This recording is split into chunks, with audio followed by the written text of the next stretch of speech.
আজকে আমি এই ভিডিওতে বলবো একটি মেয়ের বিয়েতে তার বাবার কতটা পরিশ্রম, কতটা লড়াই থাকে।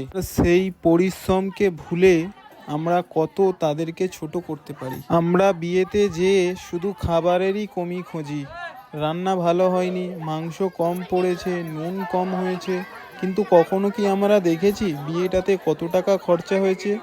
আমরা কি পারি না সেই দিনটাতে আমাদের নিজেদের অহংবোধকে দূরে সরিয়ে দিয়ে তাদের আনন্দকে ভাগ করে নিও? বিয়ে মানে শুধু খাওয়া দাওয়া নয়, এটি একটি পরিবারের কষ্ট ও ত্যাগের ফসল। আমি আজকে বিয়ে বাড়িতে গেছিলাম। আমি বিয়ে বাড়িতে একটা জিনিসই শুধু দেখি, যখন মেয়েটা তার বাবা মা ফ্যামিলিকে ছেড়ে যায়, সেই যে কষ্ট আর তার যে বাবার কষ্ট, সেই যে পরিশ্রম, আমি আজকে সেইগুলো দেখে আজকের এই ভিডিওটা, এই কথাগুলো আপনাদের সামনে তুলে ধরা।